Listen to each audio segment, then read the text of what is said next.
Hello ആർമീസേ, അപ്പം ഞാൻ ഇന്നലെ ജനുവരി 9 JK ഡേ എന്ന് പറഞ്ഞിട്ട് പോസ്റ്റും അതേപോലെ തന്നെ സ്റ്റോറിയൊക്കെ ഇട്ടപ്പോൾ ചില ആർമീസ് സെപ്റ്റംബർ 1 അല്ലേ JK യുടെ ബർത്ത്ഡേ, പിന്നെ എന്താണ് ജനുവരി 9 JK ഡേ എന്നും പറഞ്ഞിട്ട് ഇട്ടതെന്ന് ചോദിച്ചിട്ട് കമന്റ് ഇട്ടിരുന്നു. അപ്പം ഇതെന്താണെന്ന് അറിയാത്ത ആർമീസിനും അതേപോലെ തന്നെ ആ കമന്റ് ഇട്ട ആർമീസിനും വേണ്ടിയിട്ടാണ് ഞാൻ പറയണത്.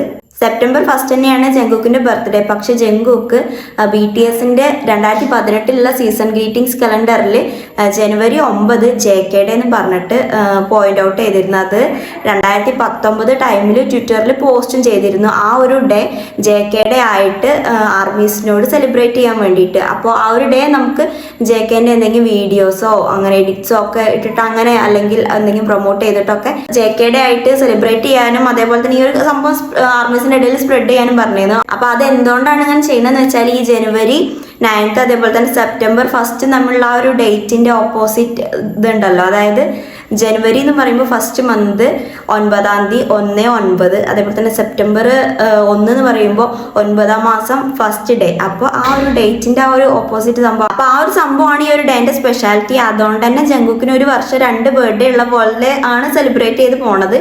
പിന്നെ ഈ ഒരു ജനുവരി 9 ഇതേപോലെ തന്നെ ആർമീസ് ഓരോ സോങ്സോ അല്ലെങ്കിൽ വീഡിയോസോ ഒക്കെ ചെയ്തിട്ട് സെലിബ്രേറ്റ് ചെയ്യാനാണ് പറഞ്ഞത്. ഈ പ്രാവശ്യം ആർമീസ് നെവർ ലെറ്റ് ഗോ എന്ന് പറഞ്ഞുള്ള സോങ് ആണ് ഈ ഒരു ദിവസം പ്രൊമോട്ട് ചെയ്തുകൊണ്ട് നിന്നത്. അപ്പൊ ഈ ഒരു JK ഡേനെ കുറിച്ച് എനിക്കറിയുന്ന കാര്യങ്ങൾ ഇതൊക്കെയുള്ളൂ. നിങ്ങൾക്ക് മനസ്സിലായി എന്ന് വിചാരിക്കുന്നു.